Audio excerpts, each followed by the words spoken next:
Dave, I got bad news. I bought a grill. That's bad news? Oh, what's the way I bought it?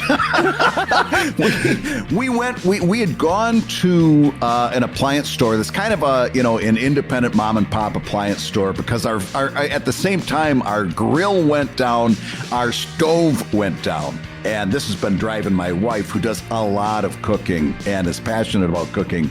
It's driving her crazy not having a range that we can use. So you didn't have a range, you didn't have a grill. Were you down to like the George Foreman and a toaster oven? Like what was it? All we had, the burners on top of the range would work, but not the oven part. Oh, I see. Okay, so we could cook food, but she does a lot of stuff in the oven. So it was actually a little bit tougher than it sounds. Anyway, we had gone to a one place we couldn't find what we wanted, so we had to go to Lowe's. All right, which I'm always a little bit reticent. Before we get into it, I can spot the problem before we get too far into this story. Yeah. I'm always a little bit reticent to go to the big box. I always prefer to shop at mom and pop and independent places. And part of it is because of this story. So we go and we find a grill that's perfectly okay. But we've got a Mazda 5, which is technically an SUV on a sedan chassis.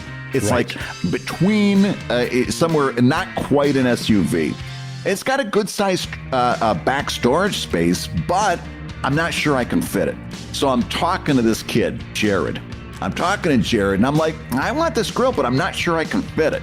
He says, oh, don't worry. He goes, I do this all the time. I can fit that grill into the back of a Kia, and I've done it. He says, if you have any problems with that, you just come and get me. I'll be around, no problem. I'm like, great, I'm gonna buy this. And as we're talking, I've got a My Hero Academia shirt on. He says, I'm going up towards the cashiers. As I'm walking away, he says, hey, and by the way, I love that shirt. And I'm like, hey, thanks a lot, man. That's pretty funny. So I walk away. And I go to the cashiers. Now, the computer's broken at the cashier, and they can't ring me up. So they take me to another. That's broken. They got to find a guy somewhere that comes up with keys, which is going to be a theme.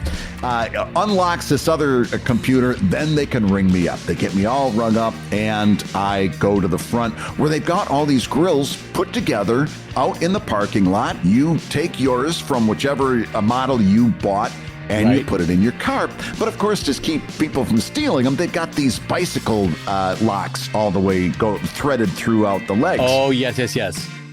So I got to get this guy. And by the way, it's clouding up. Luckily, this guy's got a slicker on, rain gear. And I've got to get him to unlock my grill. Well, he doesn't have the key, so he's got to go get the manager to go get the key. This takes about 10 minutes to find this manager, to find the key, to come back.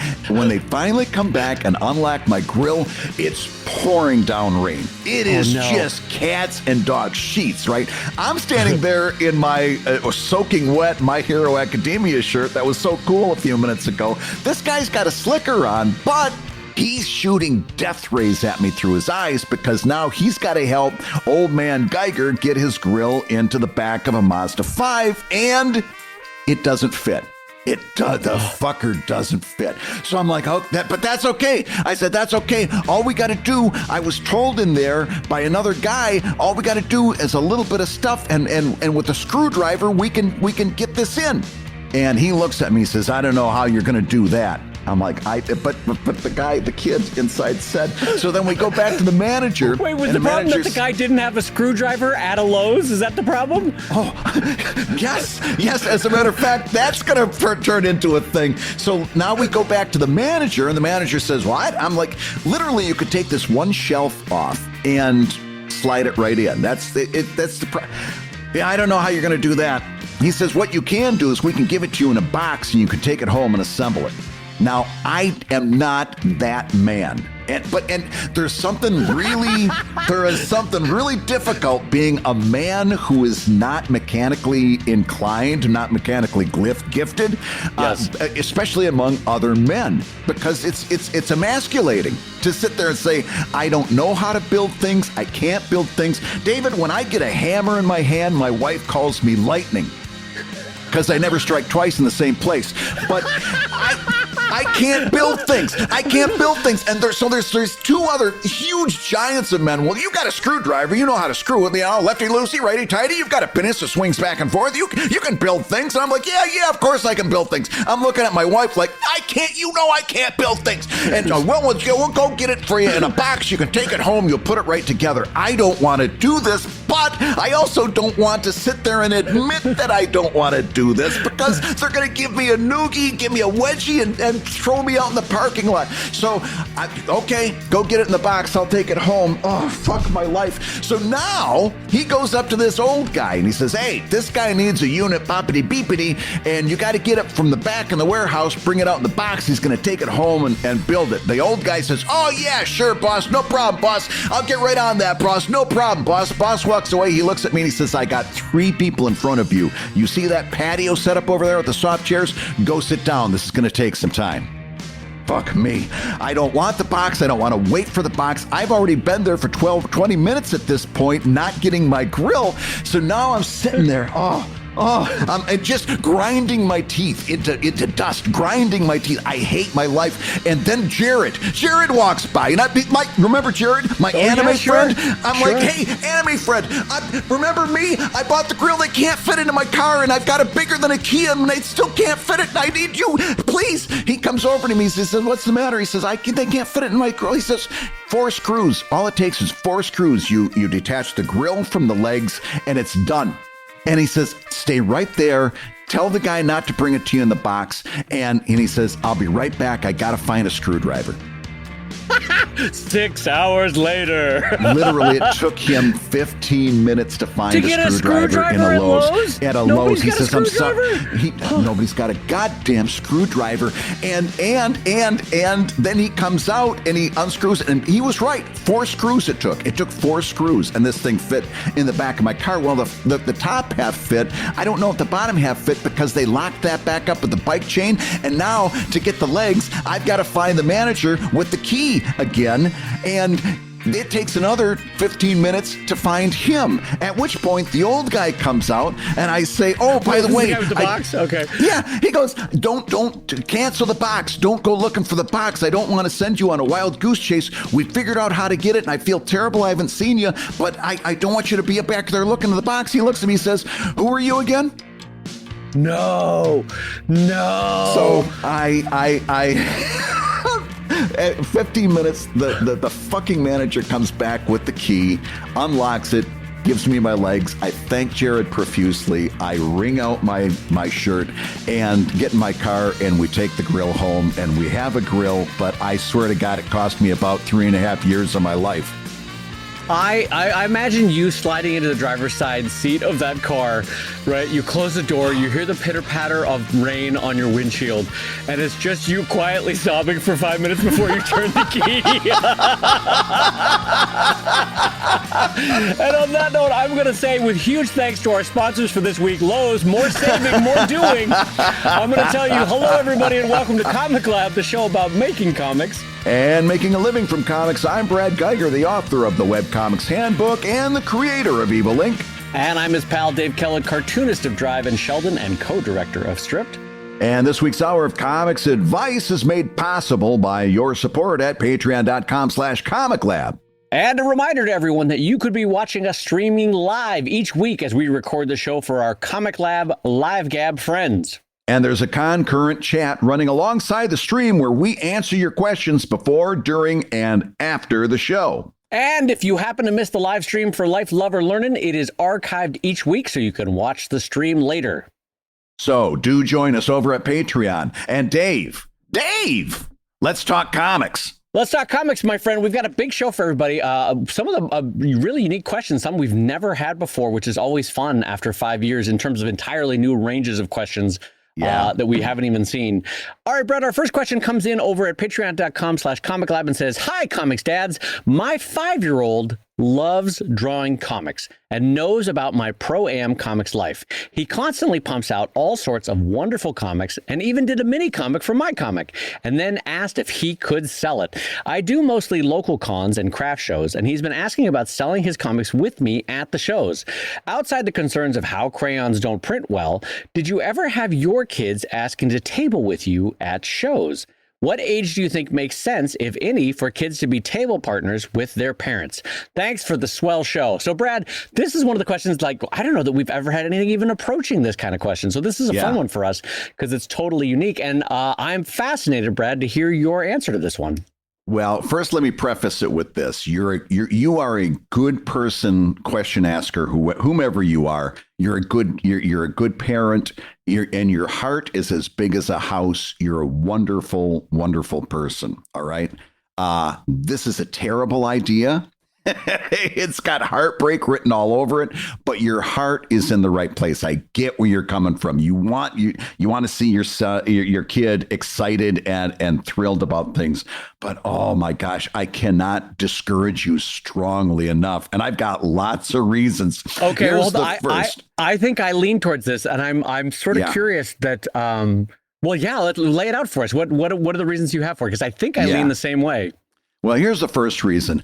Number one, you're setting this kid up for a weekend full of rejection. Because and by the way, I'm a parent too. What you're picturing in your mind is that moment that the kid sells a comic and feels all this pride and everything. But what you're not picturing is the hours and hours and hours of rejection as people walk by. And even if they very politely say, no, thanks, I don't want to buy that, or just don't acknowledge them at all, it's going to be rejection. And this is a terrible time. 5 years old is a terrible time to put that on the shoulders of a kid, to face that kind of rejection time and time again as people walk by and they're like, oh, this is very nice, and then immediately the kid's going to slide in for the sale because that's what he sees everybody doing around them, right? Is making the sale. And listen, we are in the midst of a really big economic downturn right now. Inflation is up. People are having trouble with their jobs. Money's a little tight. Nobody's going to want to spend money, even if it's a couple bucks, on this crayon comic. A couple people will because they got big hearts and stuff like that. But the rejection is going to outweigh that. And putting that on the head of a 5-year-old, I think, is a bad idea. Well, I agree with that. And I think you put it right, is that the image that you have in your head of how it's going to go for a 5-year-old will be different than how it actually will feel when you get to the show. And I've done Comic-Cons now. I think my first San Diego Comic-Con was 1998, if I'm right. So that's 25 years of Comic-Cons. Mm-hmm. And I got to tell you that the energy required for a Comic-Con is not ideal for a 5-year-old, in the sense that you're basically asking them also to sit still at one of the more visually and kinetically exciting looking rooms in their life that they've been to, in terms of, look at all these drawings, look at all these things we could go look at. Now sit behind this table. It's like asking a kid to go to Disneyland, but then sit at the churro stand all day long, and try to sell churros, and then there's all these churros that are beautiful that Disney has made, but then you're asking that 5-year-old to try to sell their handmade churros next to these beautiful churros. And so it's asking a lot of a 5-year-old to sit behind a table. I having gone to conventions as often as I have, and you've done local shows and you've done craft fairs, and that's great. And admittedly, craft fairs allow for a little bit more walking around and strolling around for that 5-year-old. They can kind of doodle around within 50 feet of you, kind of a thing. But I just don't know that the energy is right for the amount of sitting, and then, as Brad said, the amount of rejection that an adult has to go through to do a Comic-Con. I mean, there's a reason why a lot of adults come away from a Comic-Con feeling a little broken. It's hard. It's hard to sit still, say, hey, would you like it? No. Hey, would you like it? No. Hey, would you like it? No. That kind of thing. It's hard to do that for 2 days, 3 days on end. And so I would say it's damn near impossible for a 5-year-old to do that, frankly. Yeah. And I'll give you another reason I think this is not a great idea, and that is you are not being very nice to the people who might want to come up to your table and buy your stuff. Because now, if they venture up to your table, they've got to deal with this wide-eyed 5-year-old who's hoping for a sale. And it's going to feel a little bit crushed if they don't sell their stuff. And you're kind of, and I'm going to say it bluntly, you're punishing anybody who wants to come up to your table, because now they got to deal with this kid. Okay. And they might not want to buy from the kid. They might see your stuff and say, hey, this is really intriguing. I want to take a look at that. But they know that if they come up, they're going to get the pitch from a little kid, and they're going to be placed in the position of either I buy something that I really don't want, or I crush a little kid's feelings. And a lot of people are, remember we talked not too long ago about people on ProTips. We said, stay behind your table. You don't want to go out in front of your table because you mess with traffic patterns up and down the aisle, because people are going to take and the sort of berth. Quiet psychology. You mess with the quiet psychology of how a Comic-Con works, Yeah. People are going to take a wide berth to avoid you. This is going to happen as well. And you're going to hurt your neighbors, because nobody's going to want to walk past and tell that kid no. And anybody that does come up to your table, you're going to punish. This is not a great way to do business on a convention weekend. So let me ask you this, because we're both parents. What would you say to someone listening to this and going, no, Brad, Dave, you don't get it. This is no different than saying to a 5-year-old, hey, let's go do a lemonade stand out front. Oh. Well, you know what I mean? Like, this is a similar sort of thing. How is this, why and how is our answer different than maybe saying doing a lemonade stand? Oh, it's 100% different. All you've got to do is put it into context. If you've got a lemonade stand, you're out in the neighborhood, you set up the stand, and as people are walking by, they're doing what people always do during the day. This guy's walking the dog, that person's going out for groceries, this person's taking the kids to school. They're doing what they do. At a convention, they're supposed to stop at the table, right? But right. At a lemonade stand, they're just driving by, and there's no implicit rejection if they don't stop. If they do stop, it's exciting. But if they don't, you say to yourself, there's the guy walking his dog. Now, let's make this a one-to-one comparison. Put your kid out there in their lemonade stand in the middle of a row of other lemonade stands, and all of those are staffed by professional lemonade makers and soft drink suppliers and all of this stuff that's all polished and probably tastes really, really good. Put your kid in the middle of that and then tell them to sell lemonade. And now you got a one-to-one comparison, and the kid's going to end up being crushed because maybe the kid's sitting right next to Pepsi on one side, Minute Maid on the other. And how are they going to compete with that? They can't. And it's the same thing. How do you expect somebody to go up and choose that lemonade as opposed to Pepsi or Minute Maid? You're setting them up for a big fail. I think a fun thing to do, this is just parent speaking to parent, a fun thing to do to encourage the art side and maybe not necessarily lean into the financial capitalistic side of art, might be to do a fake comic table at home. Get a lot of cardboard. Tape together a couple cardboard boxes, make some signs, he or she can have their stuff laid out on the table, and visitors to the house, and when they come by, you can be like, oh, quick, go man your table, and he's like, hello, welcome to Jack's Comic-Con or Bobby's Comic-Con or Susan's Comic-Con, because then it's less about the financials, which not to lean too heavily on it, but you want to encourage the creation of art, not so much the selling of art at this age, because the selling of art, if we're all honest about it, that's a concern that kicks in late teens, 20s, when you start to understand the fullness of how to live a creative life requires monetary compensation. But when you're a kid, you want to encourage the drawing and the creativity and the fun aspects of it. And so I think I would lean into doing the show, quote unquote, fake at home with cardboard, but not so much with the selling. I would even take that. I think that's a great idea. And I would even take it a step further, because like you just said, you've got the whole rest of your life to live in a capitalistic hellscape, right? Speaking of the Lowe's parking lot. Yes. Seriously, we've got the rest of our life to face rejection and through capitalism and all of that other stuff that comes along with it. I would take that good idea and process it even further. Take the money and the financial stuff out completely and say, hey, you are really good at comics. Instead of selling comics to strangers, wouldn't it be so cool to make some comics as gifts You could make a special comic for your grandparents here, and then go through the experience of, well, what would you do? How would you do it? How would you do a comic for your grandparents? And making comics for gifts to be given away in the spirit of kindness and generosity. That I think would be a great exercise for a 5-year-old, and it has all of that. It's positive stuff built in where the kid can get affirmation and this is great and get built up without, I don't think the money aspect needs to be in it for a 5-year-old. So I would say to take this great intention and spin it around and say, instead of doing comics for money, why don't we do comics for love for a little while and build special comics to express our love to the people in our lives. Well, yeah. And if I'm assuming that this question will get to you before the end of the school year. And if I'm remembering correctly, because it's funny how you forget once you get past it. 5 years old is what? Kindergarten, Brad? Kindergarten. Yep. Kindergarten. Okay.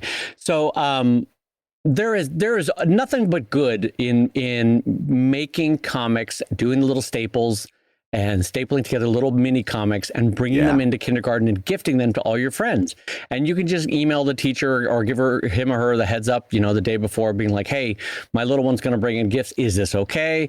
And how would you like to do it so it's least disruptive and most fun for the class? Because what a special thing to be able to give it to your friends. Yeah. So Dave, I think we got it. We can put a button on that one. I think your heart's in the right place, but I think that you're bringing money into it is going to be damaging. And we've got time a little bit here. I got a question about Twitter Blue that came in from one of our Patreon backers, Jeremy, who says, with Elon Musk not allowing users to be on the For You page unless they pay for Blue. And then he actually, this is nice. He has or footnotes. So he points to where a news article backs up that factoid. So Musk is not allowing users to be on the For You page, and major Twitter users losing thousands of followers a day despite paying for Blue. And there's a footnote for that as well. How much is the Twitter drama impacting you? I'm starting my comic again after a hiatus with the pandemic, but I'm not even sure if Twitter should be in my plans if I can't even get in front of eyeballs of new users unless I pay. Oh, and I forgot to add, are you paying for Blue? Okay, well, we can start with the last one first. I am not paying for Blue. Brad, how about you? I'm not paying for Blue, but I will say this. It's become such a toxic thing that and I've seen people saying, oh, I see you're paying for Blue. I'm going to stop following you. So I can tell you in all honesty, I'm not paying for Blue, mainly because I'm a notorious cheapskate. But I'd also tell you this, if I were paying for it, I would never tell you. I wouldn't tell you. None of your business. None of your business, because it's become so toxic that to pay for Blue that if I were, I'd never tell you. I'd make something up. But I'm just between you and me and the fence post, I'm not paying for it.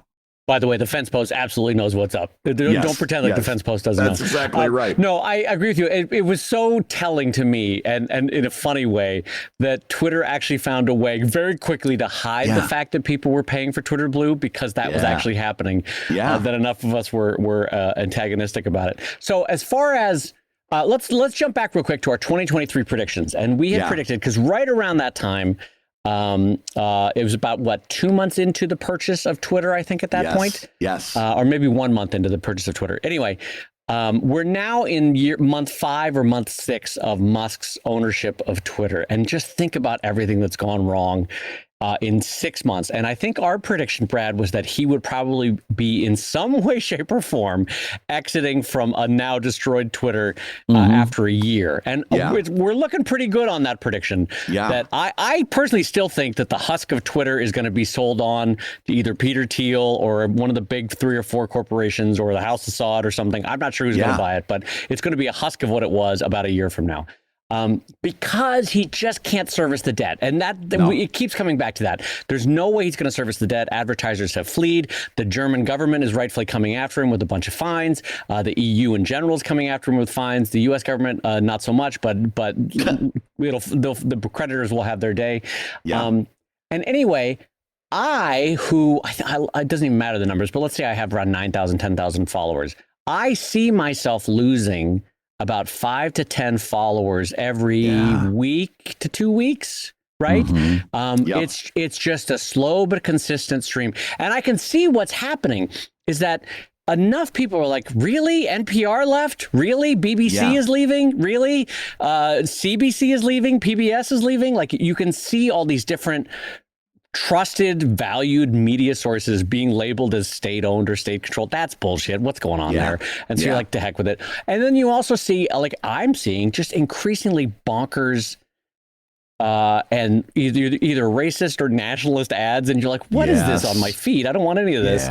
And so because the advertisers have fallen through the floor, so it's just become a less enjoyable experience. And this is someone, remember, from what we were talking about at the beginning of the year, I loved Twitter for all of its faults and its pimples. I loved Twitter, and I thought it did really well for what I wanted it to do, which was give a link out to my comic, share the comic to X number of people, and potentially find new audiences. And I'm increasingly thinking that this is not a growth potential. It's a survive until a new buyer comes out potential with Twitter.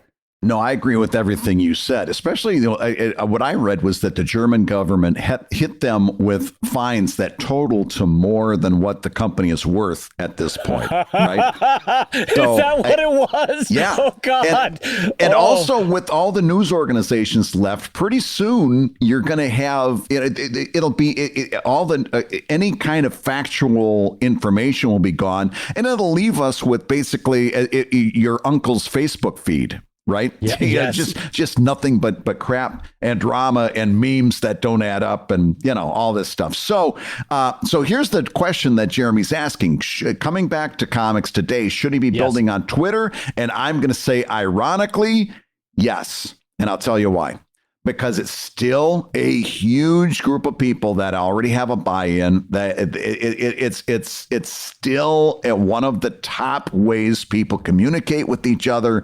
I don't know how much energy I would put into it. I don't know that I would be putting hours and hours and hours a day into a Twitter strategy, but in my opinion, you do need to post there. You do need to do some promotion. You do need to do the 4 C's and try to build what you can there, because you don't know what's going to happen in the long run. I don't expect it to be around much longer, at least in its current iteration, but just because of the sheer number of people, I think you still need to keep a toe in the water, because even though Dave and I can make very confident predictions, we don't really know what's going to happen. We don't really know. We got a pretty good idea, but there's so many things that could surprise us yet that we don't know. So I would encourage you to at least dip a toe in the water and keep interacting there as you're also doing other things. It by no means should it be your only outreach. But you can't just write Twitter off completely just because they just got too many darn people, and you can't ignore that.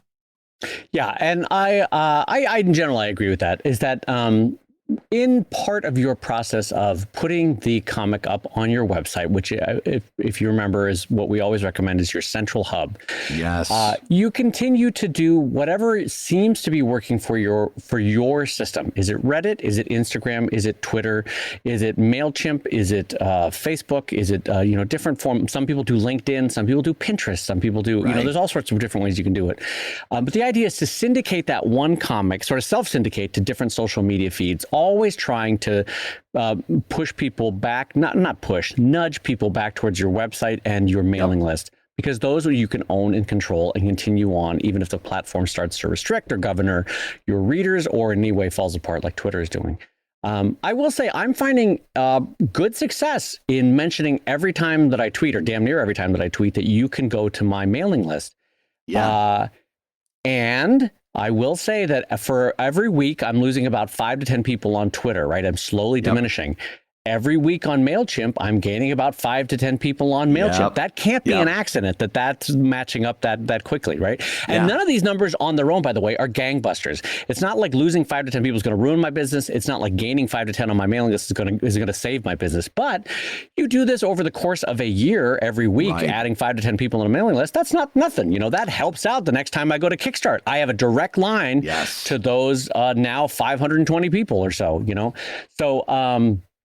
So I think, like Brad, I would advise, I'm personally going to stay with Twitter until it gets so damn noxious under Musk, or it gets sold off and hopefully the repairs start to happen, because there's still value there. It's remnant value, but there's still value there. There's enough tens of millions of people that I can reach in with a link back to the things that I want to link back to, that for me, there's value. Right. A couple of things real quick, just in case, because we are talking Twitter strategy. Dave mentioned always make that website your hub. Don't make this mistake that I still see being made. You can't make a tweet that says, hey, if you want to read my comic, follow this link. Nobody's going to follow that link, right? You've got to post the comic so it can be read on Twitter. That's super important, right? So don't misconstrue that. What Dave is talking about is linking in other ways, linking from the profile, making a subsequent a tweet that says this and that and the other, and so that's very important to keep in mind as well. Is that you're not talking about doing that, and then like Dave said, I keep doing that social media strategy and keeping your eyes open for what else is coming over the horizon. Yeah, and it's an interesting time for Twitter. I'll just say that honestly. I don't know. I don't know what to make of this in terms of, it's a weird, because I thought by now some replacement would have started to I did too. to take the place of what is largely a text-based, link-based social media. And it just hasn't come. I really thought Google would give it a go, or Microsoft or somebody would give it a go. And nobody really, and I know you're out there saying, oh, Dave, Mastodon already exists and it's under a federal system. And I got to tell you, it's not going to happen. Mastodon, you can wish it into existence. It's not going to happen. And honestly, I wouldn't advise you joining it. And really, I mean, you can join it if you want, but I wouldn't advise putting work into it until the network effect starts to kick in anyway. And the growth is exponential. It's just not worth it until there's a network effect. And Mastodon does not have a network effect. So anyway, like Brad, keep going on Twitter and keep the syndication up with your main website and your main mailing list being the main hub of where your comics are going to live. Hey, if you're listening while you work, take a minute to stand and stretch. And while you're doing that, we're going to tell you why you should join us on Patreon. When you do, you're going to get hours and hours of podcasts that we've recorded just for backers. And exclusive Patreon posts that go even deeper on Comic Lab topics. And access to our exclusive Discord server, which is a thriving community of professional cartoonists. So you can support the show you love and get tons of actionable resources for your own cartooning. And listen, if you can't swing a pledge this month, we get it. No worries. Yeah, listen, you can still support the show by rating us wherever you get your podcasts. Just leave a 5-star review and a few kind words. That, along with mentions on social media, is incredibly helpful. Now, everybody, let's talk comics. So, Dave, if there's an extra spring in my step, an extra lilt in my voice, it's because we know that this show is once again being brought to our listeners by our good friends at DreamHost. DreamHost, of course, is Brad's longtime host of 9 or 10 years. He's had incredible success hosting evilcomic.com over at DreamHost. And a reminder to everybody that DreamHost is such a big fan of Comic Lab. They have put together 2 special offers over at dreamhost.com/Comic Lab. There is an offer starting at $2.59 a month. It's one-click instant WordPress install. It's a zero-risk, 97-day money-back guarantee. It's a great one to jump into. There's also the potential for the Share Unlimited plan, which is $3.95 a month, which, by the way, this is an incredibly good value. I'm talking out of the side of my mouth because this is painful how good this is for people that are paying way more. This is great for multiple websites, including WordPress, and anyone who wants to email hosting at your domain. It's got unlimited websites, a free domain included, unlimited traffic, a WordPress pre-installed, new free automated WordPress migrations, a WordPress website builder, SSD storage, badge, SSL certificate. I could almost say that using English. And it's so anyway, both of these options are incredibly good priced. And Brad can tell you personally that it's been a really, really good host for him over the last decade. Well, listen, all that stuff that you just said was great. All of that is great. And you can't take that away from DreamHost. Very good value, very fine. But I'll tell you what, when I'm trying to talk to somebody about DreamHost, I'm not talking about any of that stuff. You know what I tell them about? DreamHost support, where I always get a person. I always get a human being. And I've been there for 10 years. I always get a nice, helpful person. I have never not had an amazing experience with DreamHost support. If I have a little bit of trouble, little hiccup here, or usually if I did something wrong and screwed something up and now I got to get myself out of that jam, I go and drop a support ticket at DreamHost support, and I get answered by not a chat bot, not an algorithm, not a robot, but an actual person who goes in and helps me out with my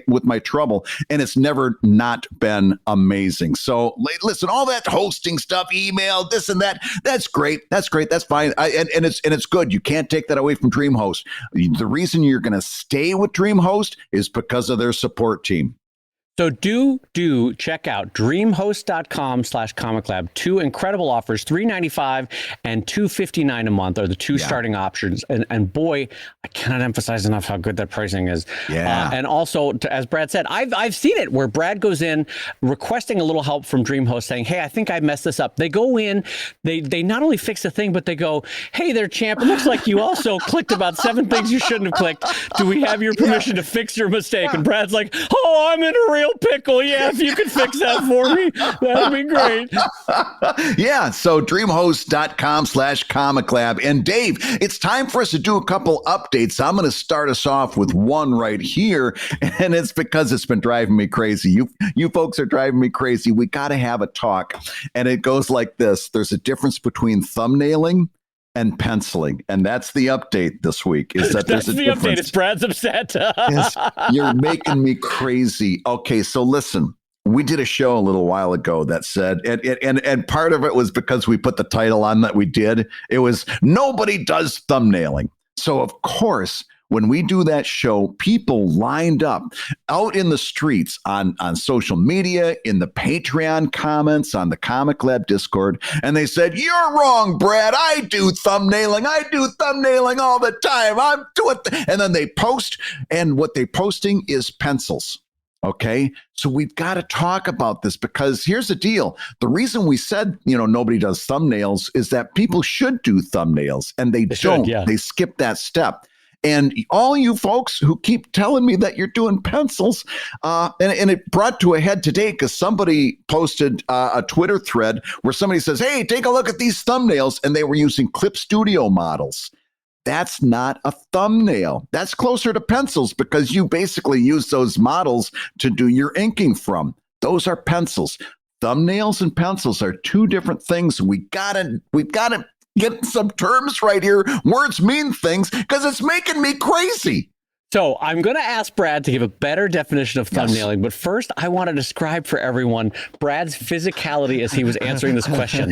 Have you ever seen it where someone is so angry that they close their eyes to talk and they lean forward? Brad's doing the thing where his eyes are closed and he's leaning forward 5 degrees, and by God, he's going to explain this to all you people. It's amazing to see the eyes closed. It was like, I've told you kids, have the car home by 8. I don't know why. This is such an issue. I've got that little vein popped right up in my forehead. You can see it throbbing there because of this. The muscles in his lower back are spasming. He's like, the eyes are closed. Yeah. Now listen, we're going to take this from the top one more time. The reason they call it a thumbnail is because it's small and it's quick. It should be about, like the size of a postage stamp. It should be very small, and all you're doing is basic scene composition, right? A stick figure on the left to say that this guy's on the left, a little shape on the right that says that this person's on the right, a little shape to say that I'm going to put my word balloon up there. And you should do maybe, especially if you're a beginner, 2 or 3 thumbnails for every panel. So you're considering the different options you have. Then, once you've thumbnailed and you've got the general composition, the big shapes figured out in your thumbnail, then you move on to penciling on the actual page. And then the penciling is the step before the inking, where you're actually sketching this stuff out. Confusing your pencils and your thumbnails is I know we're making fun and everything, but it is really important, because the main theme of that show was that you should be doing thumbnails. And all you folks who think you're doing thumbnails are actually doing pencils, and you're still skipping the step. And everybody that says, I'm doing thumbnails, you're just proving me right, because you're doing pencils and you don't know what thumbnails are. We got to talk about it. Now you know, no more excuses. Thumbnails are thumbnails, pencils are pencils. End of update. Okay, Brad needs to go lie down on his fainting couch for a minute. So let's do the other update for this week, which is Brad brought this to attention. So maybe it's Brad does it, but Fantagraphics.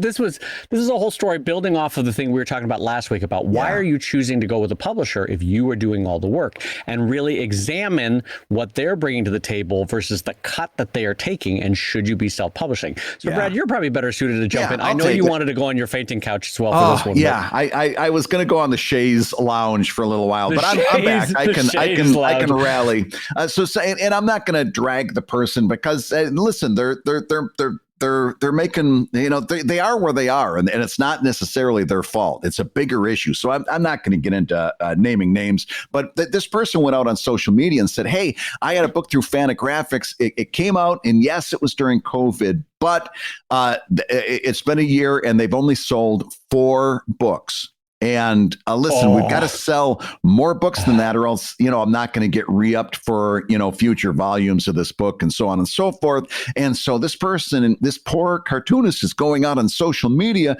trying so hard to get more people to buy their books. Say, hey, please buy this book, buy this book. And they're doing all this outreach on social media, and they're doing some very clever ways of trying to get people interested. And the problem with that is this.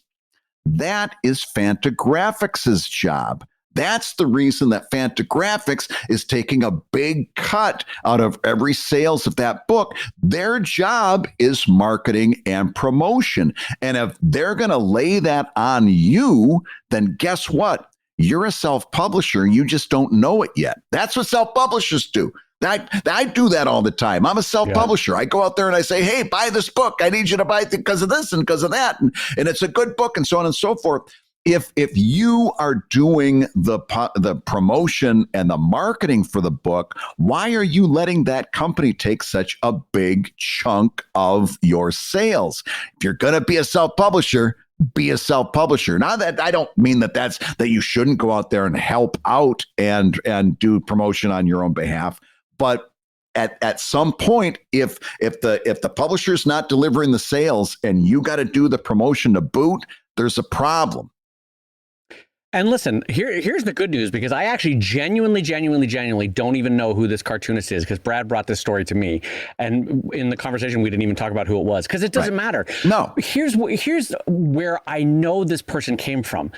They, a year ago, were going, I got a book with Fantagraphics. I'm going to go with Fantagraphics. Mm-hmm. Look at me. Think of all the books that have come out through Fantagraphics that are famous. I'm going to go with Fantagraphics. And then also, I can guarantee you that a part of them was like, I don't want to do business. I'm no good at business. I can't learn business. Mm-hmm. I'd rather have somebody else handle the business, and I'll just do the art side of things. Yep. And so that's why I'm saying I don't even need to know who this person is. It doesn't matter who they are. I can tell you that those two things were key in this person deciding to not self-publish this book and to go through Fantagraphics. Right. Now, the second question is, and Brad, maybe this is what we're talking about. Did this person separately kickstart this book before they brought it to Fantagraphics, or was there really, really, honestly, truly only 4 natural sales for this book? That part I honestly don't know. I don't know. Okay. I could kind of wing it, but I'd probably get it wrong, so I don't know. Let's assume that Fantagraphics wouldn't pick up a book that was already Kickstarted, because usually that's the case. It's really rare that we've seen people get picked up after they've been Kickstarted. Yeah. So here's where Brad's great advice about Kickstarter comes into play too. And this goes right into self-publishing versus going with a publisher. Now, listen, maybe Fantagraphics gave this person a nice sizable advance. I doubt it, but maybe they did. Yeah. Right. Yeah. Let's say they did. Great. So they got their chunk up front. Right. But here's where Kickstarter's better. Kickstarting this book, you have direct access to your readers. You're reaching out to them directly. There's no middlemen. Yada, yada, yada. It's the same talk we always do. But also, it would have been a market test about whether this book had a place in the world. And frankly, for sales, it doesn't have a place in this world. You know, that's going to be, if it's been after a year of Fantagraphics at least doing bare bones marketing and it's only gotten 4 sales, that book probably shouldn't have been made. And the thing is, it's not going to get a second book. I don't even need to know who the person is. I don't even need to know what the title is. In fact, it's better that I don't. So again, Kickstarter and self-publishing might be a better way to do that in this case, especially because that book maybe shouldn't have come out to the market, is my guess. Yeah. And again, if you want to hear a very, very deep dive on this subject in general, go back to show number 278, Practicing to be a Pro. And we talk about how 120 years of comics history tells us exactly how this whole thing shakes out in dealing with the comics company. It's not going to be new for you. Right. It's just not. It's not going to be new. This stuff is going to keep happening. And 120 years of comics history doesn't lie. And also, again, to go back to that conversation, but to add a little bit to it, a lot of us assume, well, I'm an idiot at business. Somebody must be better at this. Right. You're putting a lot of weight on the fact that they're going to be better at the marketing at this than you are. Because we see with something like this, all the king's horses and all the king's men couldn't sell more than 4 books. Well, let me ask you, how is that better than what you could have done? You know, right. You could have done that on your own. So anyway, all that being said, go back and listen to that show again because it's a great bit. It's a great bit.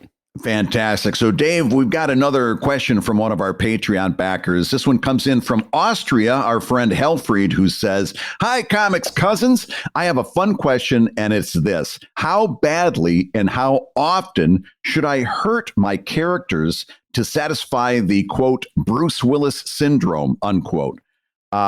I read that once as a description that in Die Hard, you want the heroes to succeed, but you also want them battered and bruised to emphasize their struggle. All right, the Bruce Willis syndrome. I would love to hear your thoughts on this, not as much as I just love listening to your show.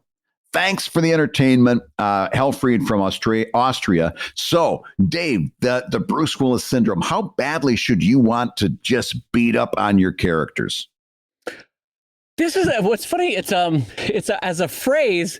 It's an interesting way to put it. How much should you want to beat up your characters? Yeah. The truth is, as you're getting at, the drama, the excitement, the anxiety, and all the oomph of the story comes from not knowing how these characters are going to pull themselves out of trouble, and to have that, you need to put them into trouble. Yeah. And so I think with Drive and with Evil Inc., Brad and I take characters that we love, but put them in situations that we hate in order to generate story. Is that a good way to say it, Brad? Or how would you say it? Conflict is where the story is. It's always about the conflict. And without conflict, it's not a story, it's a grocery list. And nobody wants to read a grocery list, right? So the first thing you've got to do is kind of bring yourself into line and say, well, what kind of story am I writing? Because obviously beating somebody or beating a character until they're bloody works very well in Die Hard. Wouldn't work so much in a romantic comedy. Wouldn't work so much in Drive necessarily, right? That kind of intense physical violence maybe wouldn't be appropriate. If for a romantic comedy, it might be emotional turmoil that you're putting the character through as opposed to physical. But you've got to say to yourself, okay, what's appropriate for the type of thing that I'm doing, right? That's number one. But number two, and I feel passionately about this, you have to be willing to really torture your characters. All right. In other words, you don't necessarily have to, put them so they're broken and bloody and bedraggled, but you have to be willing to go there. And I'll tell you why. For a long time, when I was first starting out writing, I would look out the window and see all of the world in upheaval.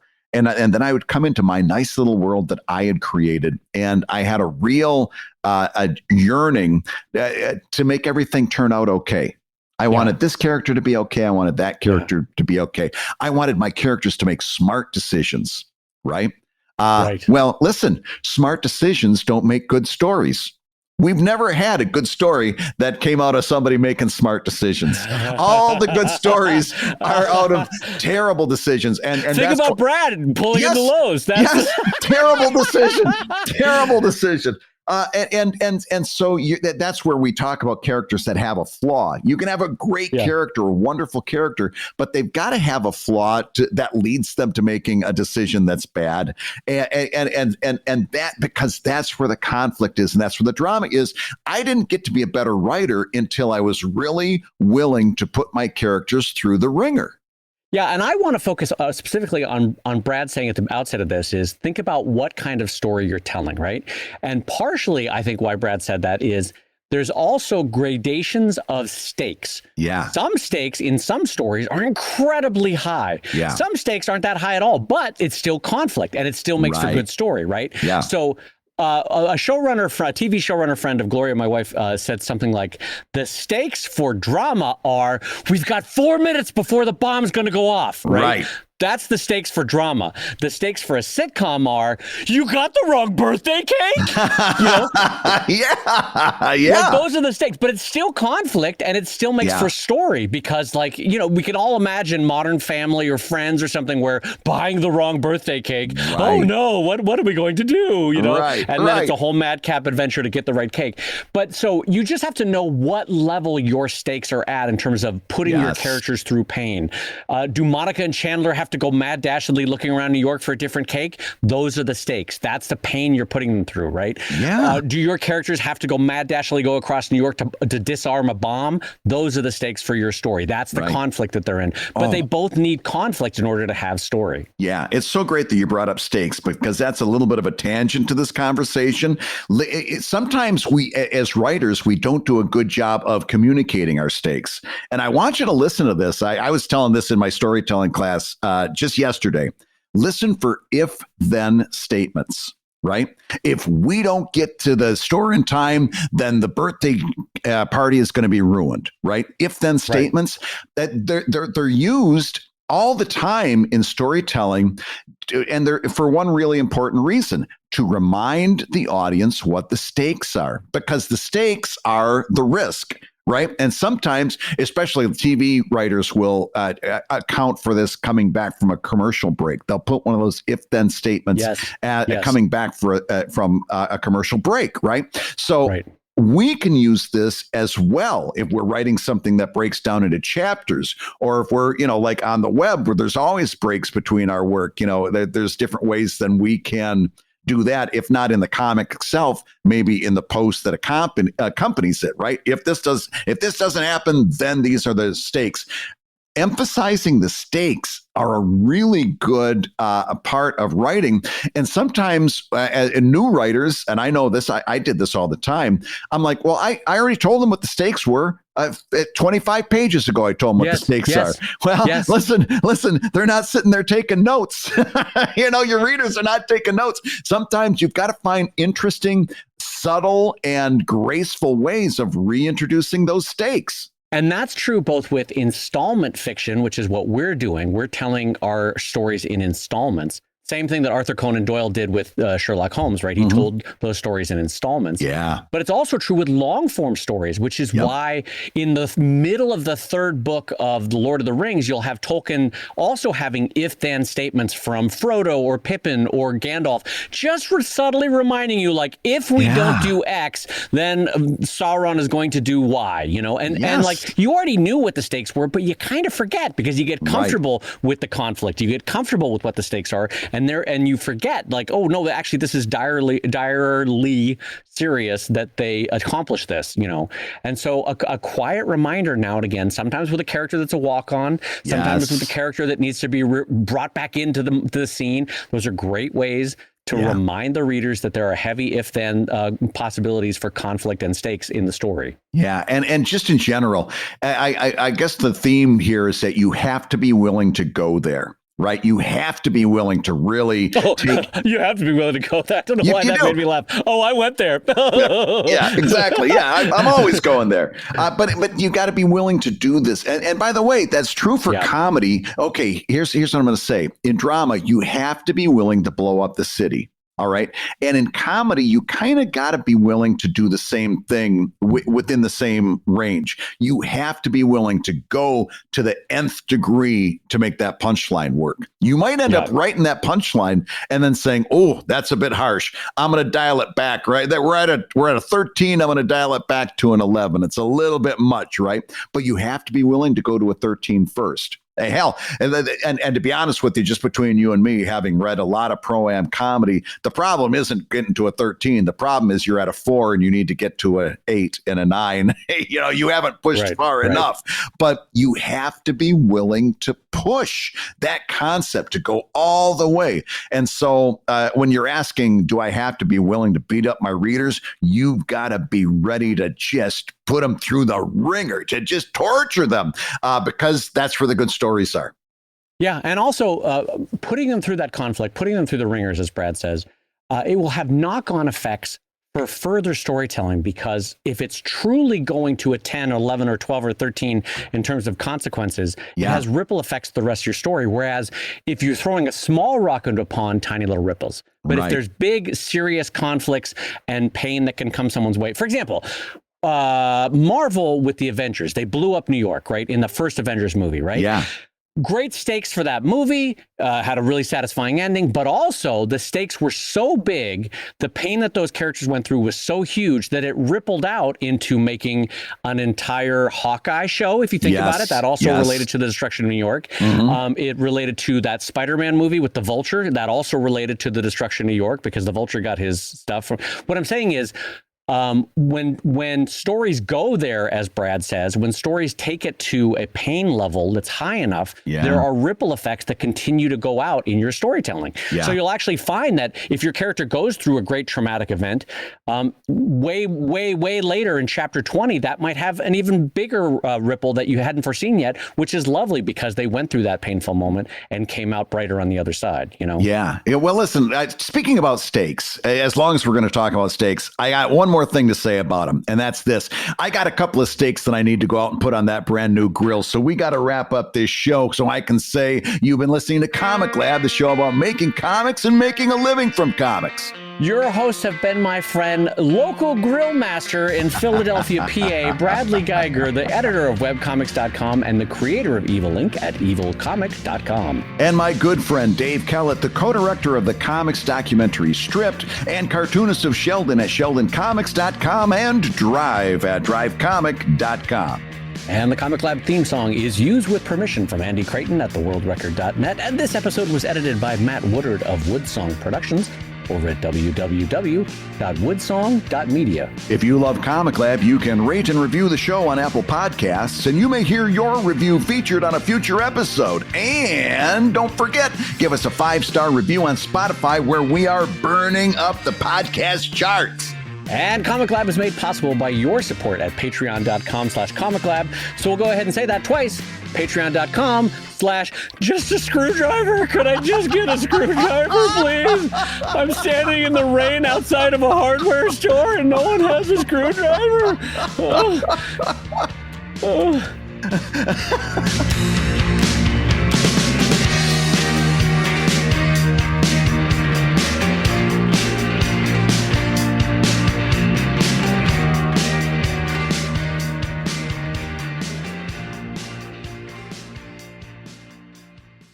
So now I'm imagining your doctor is walking in and he says, Mrs. Geiger, any idea of how the burst aneurysm might have happened in your husband's head?